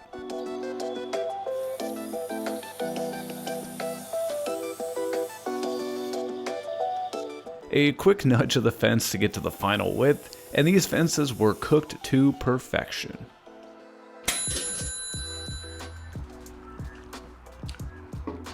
So I've got the fence made, and the next thing I want to do is route a spot so that I can put a stop block. Now on my old fence that I still have left over from the very first crosscut, I guess not the very first, the second crosscut sled that I ever made, I used T-track to keep that stop block being able to slide back and forth. But just like I talked about on my workbench build where I got rid of all that T-track because I absolutely hated it, I do not want to put T-track in this crosscut sled. So what I'm going to do instead is route a groove along the top of this fence here that's going to be in the shape of a dovetail. That way I can use all those dovetail clamps and accessories and everything like that. And it's a lot easier and doesn't cost money because you don't have to buy the expensive aluminum T-track. But enough bashing on the T-track, let's just route that groove on the top. And real quick, I think I forgot to mention that I made another fence for the opposite side of the sled. You can see it right here. Anyway, the dovetail bit removes a lot of material at one time, so to make things a little bit easier in my router, I'm going to first remove the bulk of the material with this straight bit. Hey, want to hear the most annoying sound in the world?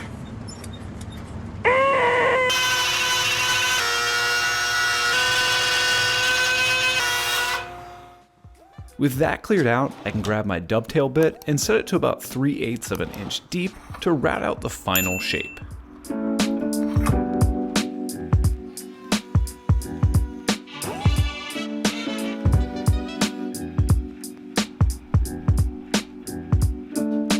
The bit leaves a perfect slot for the hardware to slide into, and you can see how well it holds the stop block. But now I need to switch gears, and the next step is to make the base. And to do that, I'm just gonna grab some scrap plywood that I have already laying around and utilize this. So the size does not matter. That's what she said. Ha! I don't get it. One bit. I'm just gonna use this particular piece here because I want a fairly large sled, but you can follow these exact same steps to make any sled of any size that you want. Now I could absolutely cut this down to a smaller size, but honestly, I think the size is pretty good. I don't have a miter saw in my shop, so I'm gonna use my table saw for pretty much all my crosscuts, so having one this big will be pretty good. So I guess I don't need to do anything to this, and I can just move on to making the fence. A keen eye would notice that I left the ends a little bit rough. That's because I knew that the router bit would leave a little bit of tear out, but I can easily cut that away and square off one of the ends. Over at the bench, I can align the fence to one end of the base and mark out the final length. And then, cut it to that final length. So now that I have both of the fences of the sled made and the base itself, I guess there's really no fancy name for that, just the base. The next thing we need to do is make the runners that are gonna allow this to sit into the miter slot of the table saw. And to do that, I'm just gonna grab some scrap hardwood. Something like walnut or maple would be an ideal choice here, something that's not really gonna move a lot throughout the seasons. Everyone's miter slots on their saw are going to be a completely different size, so I always recommend making a rough cut and then slowly sneaking up on a snug fit.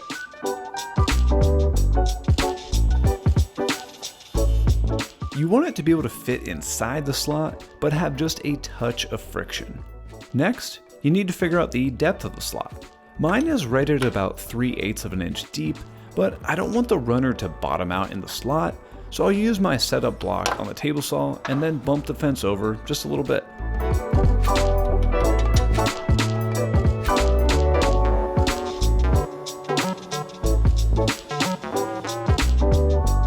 So now you should have 2 strips of wood that you can easily slide into the miter slots on your table saw, and they have virtually no play, but they still slide fairly easily. And now we need to attach these runners to the base of the sled, and I want to show you a little trick for that. Now because these runners do sit slightly below the surface of the table saw, we need a way to basically raise these up as we attach the base on top. So I'll start by removing the runners from the slots, and then I'll insert a few washers inside of each miter slot. Now, if you don't have washers, something like coins or nuts would also be a great option too.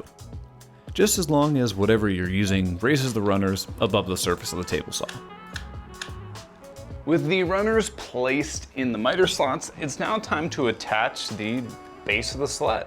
Now this is one thing that is 100% personal preference.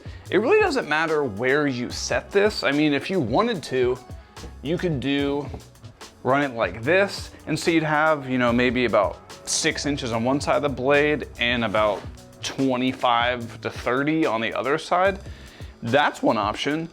Another option would be to perfectly center it so that you'd have about 18 inches on either side of the blade. And I mean, really you can do anything you want.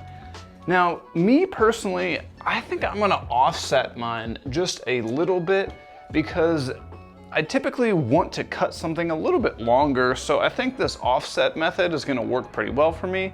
And in fact, that's exactly what I did on my old Crosscut Sled, and I really liked it. So for me, I'm gonna go with this offset idea, but you can do whatever you want. To attach the runner, I laid down a little bit of CA glue, and to make sure that it cured quickly and I can keep working, I sprayed some activator spray on the base and pressed the two together. It is not critical that the base is at a perfect 90-degree angle with the runners, but just try to get it close.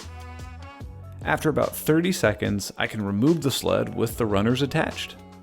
It's probably overkill, but I'm going to further secure the runners to the bottom of the sled with some pre-drilled and countersunk screws too.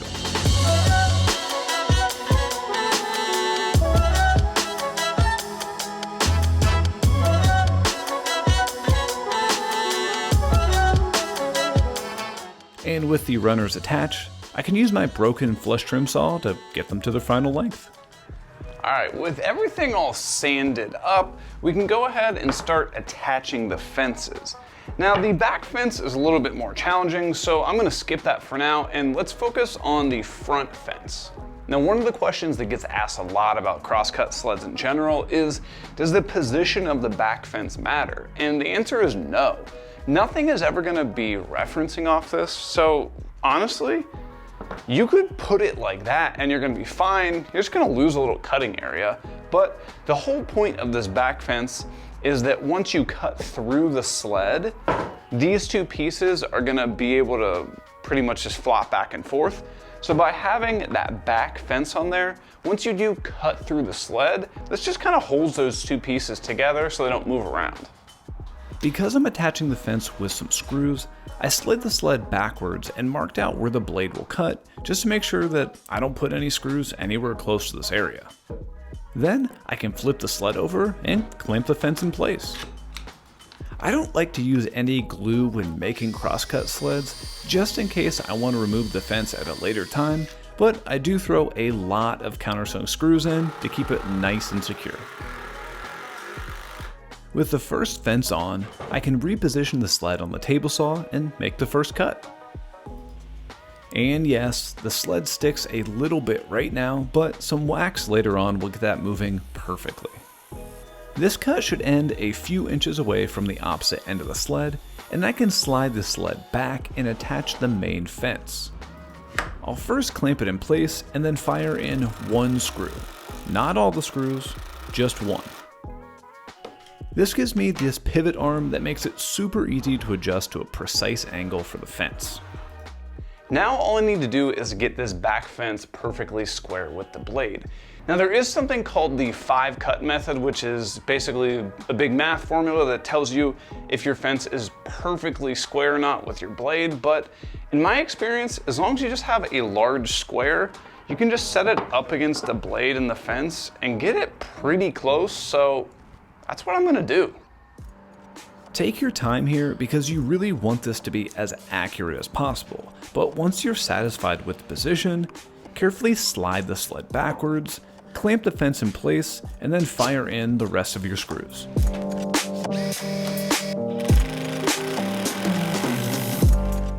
Now, you can make that cut that goes through the rest of the sled.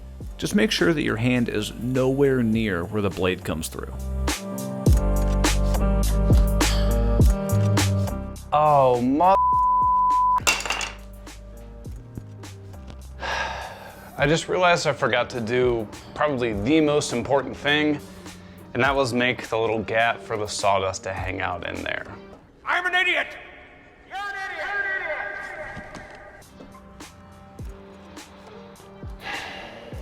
Well, luckily this isn't glued together, so I'll just have to unscrew it and fix it. So remember how I told you not to use any glue when attaching the fences? This is exactly why. By not using any glue, you can always adjust the fence at a later date instead of making an entirely new crosscut sled. Anyway, with the fence removed, I routed a small chamfer on the bottom side of the fence. And with that done, I could pop a screw back into the base until it was just barely poking out, and I could fire in all the rest of the screws.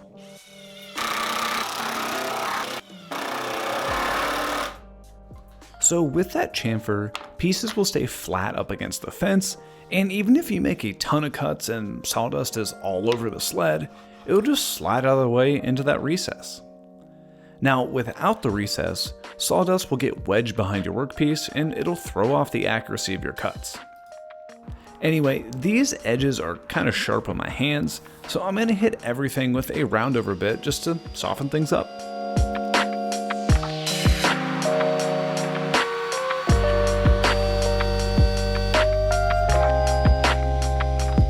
Now with that, the sled is just about done. However, there's an important safety feature that I definitely want to add to this. So your natural reaction is when you're using a crosscut sled is just, to grab it, put your hands wherever, push your piece across. But if you're not careful, you might put your hand exactly where the blade is coming, which is basically just gonna cut your finger right off, and you're probably not even really gonna see it coming. So what I like to do with all my crosscut sleds is I make an extra little block that just gets adhered onto the back. That way, not only does the blade have a place to sink into, but visually you're gonna see it and think, yeah, probably shouldn't put my hands right there. Just another reminder, and it keeps you safe. I'll attach this block with some more wood glue, and then also use some of that CA glue from before and the activator just to help speed up the process so I can keep working on this today. And I know this is a debated topic, but I like to coat my crosscut sleds with a little bit of hard wax oil just to help them slide on the saw better, as well as offer a little bit of protection. You can definitely skip this step, but I always like to take the extra time to do it. And if you want to learn more about this finish or any of the other products or tools that I used during this video, make sure to check out all the links down in the video description. Now let's see how it turned out.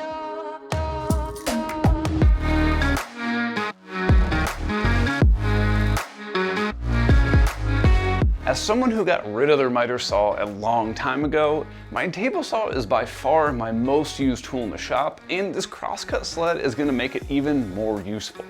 You can set up repeated cuts, tackle larger cuts that a miter gauge can't accomplish, and you know for a fact that your cuts are going to be dead on accurate every single time. I hope this helped you out, and if you want to make a sled like this for yourself, make sure to check out those plans linked down in the description below. Again, big thanks to all my Patreon supporters, and I'll see you on the next one. With the crosscut sled built and ready to roll, your table saw game just got a serious precision upgrade. Clean, square cuts? No problem. Repeatability? That's locked in. It's one of those jigs that really makes you wonder why you didn't build it sooner. You can grab those plans linked in the description or by scanning the QR code on screen. But while the table saw is the muscle of the shop, there's another workstation that's just as critical, maybe even more so when it comes to fine details and joinery.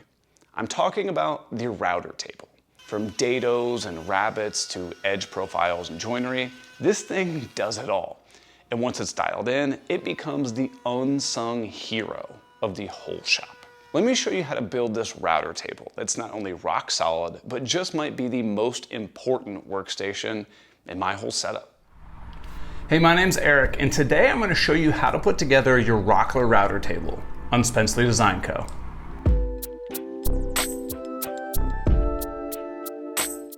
The first thing that we're going to put together is the steel base. And inside the box, you have all the steel pieces along with the instructions, hardware, and adjustable feet. Each of the steel pieces are individually numbered to make assembly super easy. I'll first start out with making the front leg assembly. The steel already has these square holes punched in that allow the bolts to easily sit in them, and a bolt can be tightened to secure the pieces together. At this point in the assembly, we're only going to install one bolt on each connection point so that we can come back later and make sure that everything is squared up.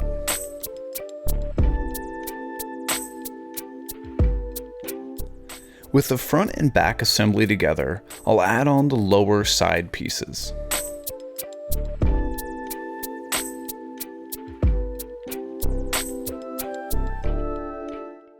I can then add the upper side pieces.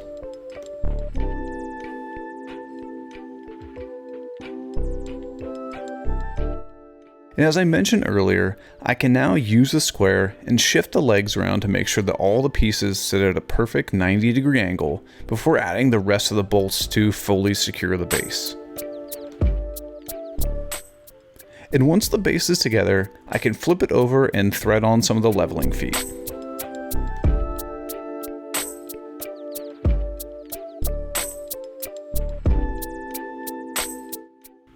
I intentionally put the feet on so they would be uneven on the workbench, but you can just shift the bolts on the legs to get a perfectly stable base. So now let's take a look at that cast iron router table. Inside the box, you'll see the table as well as the instructions and some of the mounting hardware. Now this thing is close to 100 pounds, so definitely be careful when moving it around. With all of the plastic removed, you'll notice a lot of grease on the surface. This is there to prevent rust, and it's not a problem because it can easily be wiped off with a clean towel.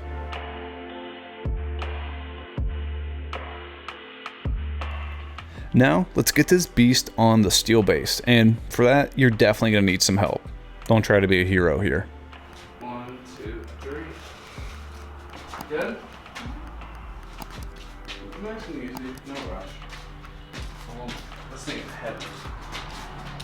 on here and just watch your fingers.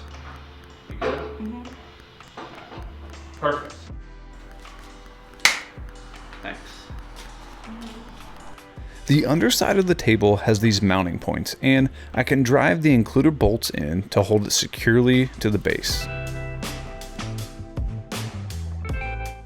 The next piece that we're going to take a look at is the router fence.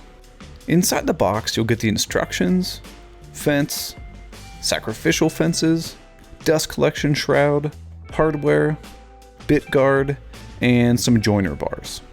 To place the dust shroud on the fence, simply insert 2 T-bolts through the fence, slide the shroud over the bolts, and then secure it in place with the included knobs. And on the ends of the fence, there's a place for another T-bolt and an additional knob.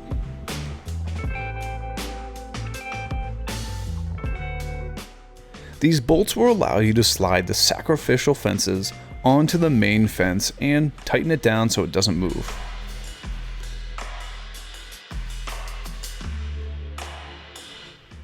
And with both sacrificial fences on, you can see how easy it is to adjust the fence opening to get exactly where you want it, and then use the knobs to hold the pieces down.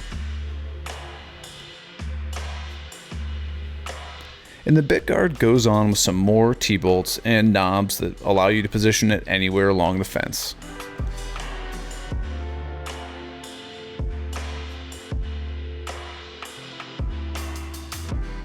Now you'll notice that with the sacrificial fences pushed all the way together, they're perfectly flush, and that's where the joiner bars come in. On one end of the fence, you can see that there are some spots for these bars to slide into. The first set will give you a 1/16 inch offset, and the other set will give you a 1/32 inch offset.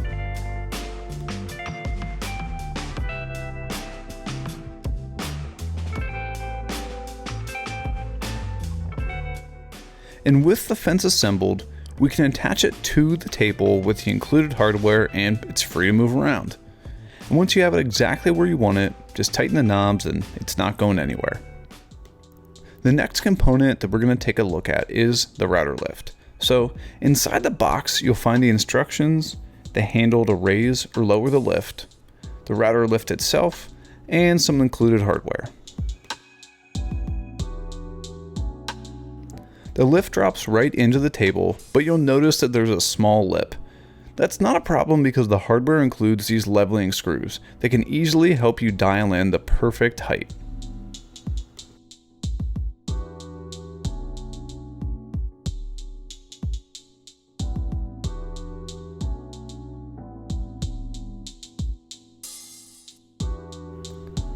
Once the table is perfectly level, you can screw in the plate to securely hold it to the table. Now, depending on the size of your router, you may need one of these adapter rings to get your motor to fit in the lift like we do here. The adapter ring gets installed with the lip facing upwards, and then the router motor can easily slide into place.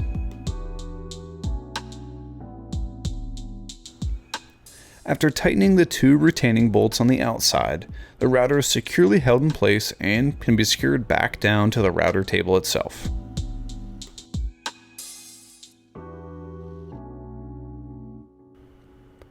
You can now see that the lift is fully functional and can be raised or lowered to exactly where you need the router to be.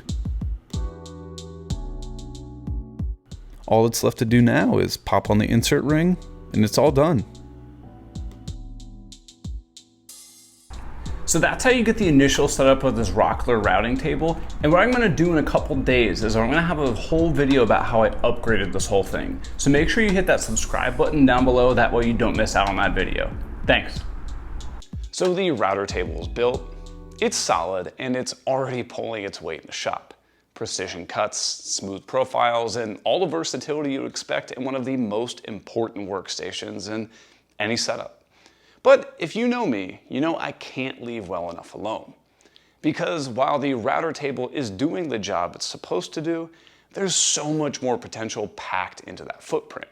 And in a woodworking shop, every drawer, cubby, and inch of storage counts. So in this next project, I take the bare bones router table and fully customizing it, adding smart, efficient storage that keeps bits, wrenches, and accessories exactly where you need them. Let's turn this router station into an all-in-one powerhouse. So a couple days ago, I got this Rockler routing table, and while it's awesome, there's a lot of empty space down here. So today, we're gonna add tons of storage and completely customize this thing. Let's go. So the first upgrade that we're gonna do to the router table is get rid of these leveling feet. And what we're gonna do is we're gonna add some simple casters right down to the bottom. That way this thing can roll super easily because it is heavy.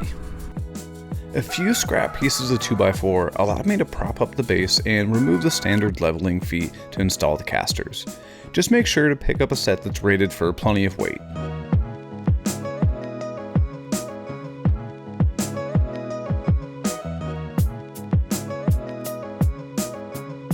Just look how much easier it is to move the table now. Now to start getting all of the storage made, I first broke down some plywood using the track saw and table saw, but a circular saw would work great here too.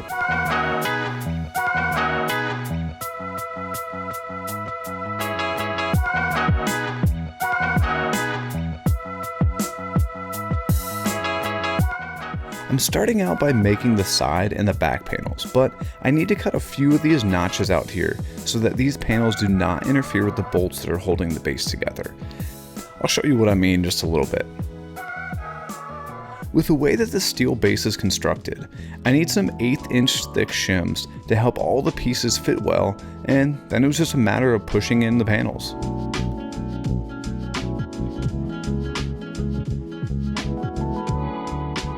And here you can see why I had to notch out the tops of each panel. The sides are really similar to the back, since they'll have another notch cut out of the top. However, they have an additional top piece that will be attached using pocket holes.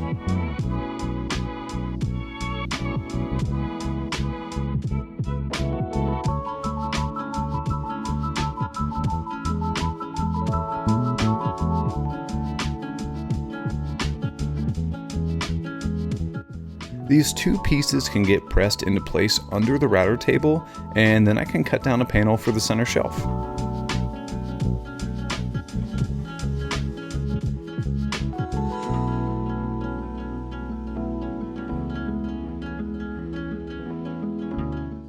This center shelf has a really small notch cut out of the front so that it can fit perfectly flush with the metal frame.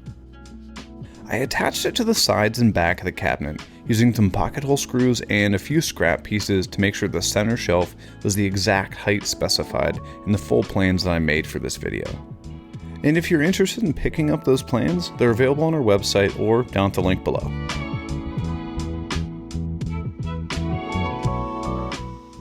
While the cabinet was still easy to reach into, I cut some plywood pieces down to attach the drawer slides to.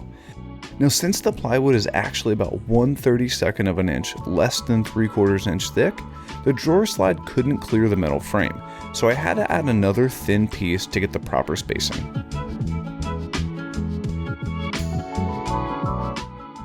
After I ensured that the drawer slides could clear the frame, I nailed down the spacers and attached the rest of the drawer slide hardware to the cabinet.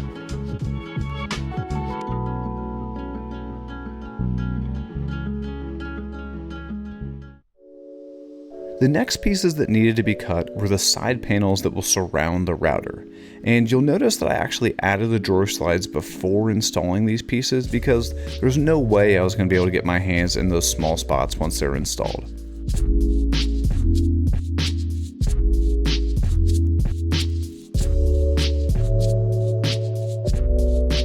At this point, I started cutting pieces for the drawers themselves.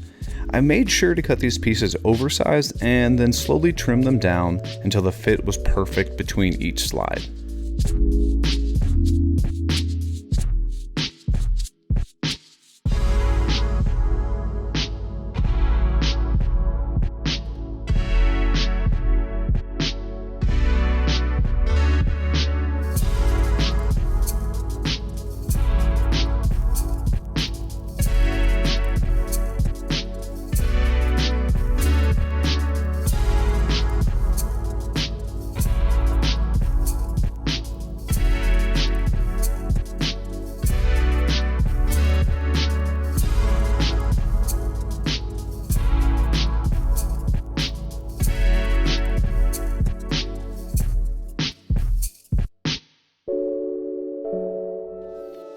With the upper drawers all finished, I ripped down pieces for the lower drawers and then could turn my focus to the center cutout.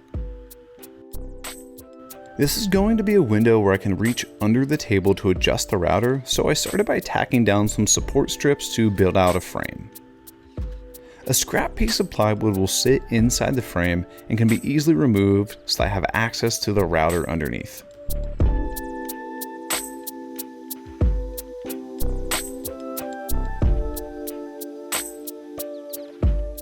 The next thing we need to do is cut all the drawer fronts, and my favorite way to do drawer fronts is to cut one large panel, hold it up to the drawers, and then mark where it needs to be cut. I'll then add a few drops of hot glue and a generous amount of wood glue before pulling the drawer out and securing it with just a couple brad nails. Now the reason I'm using the hot glue is because it dries really quick, so it'll hold that drawer front on while the wood glue has a chance to fully cure. And the best tool around for installing drawer fronts is a simple deck of playing cards. Simply insert a few cards between the faces and you've got a perfect gap.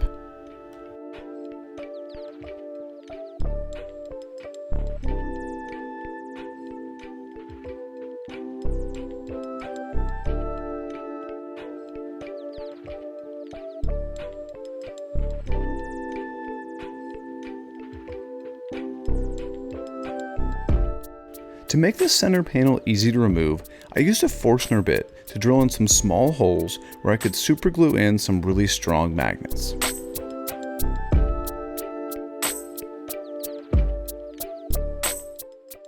And then over on the frame, I could drive in some screws so that the magnets could latch onto them.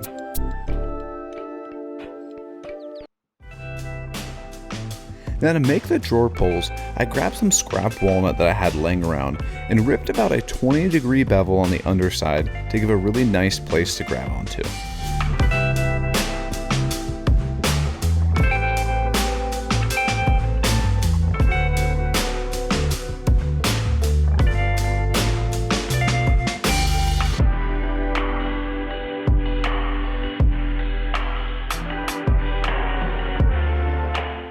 A few screws into the backside of each pull will keep it super secure, and then a few coats of polyurethane will keep the wood protected for years to come. The very last upgrade I added was this large stop-start button. This provides a really easy way to turn the router on, and the large button to safely turn the router off in case of emergency.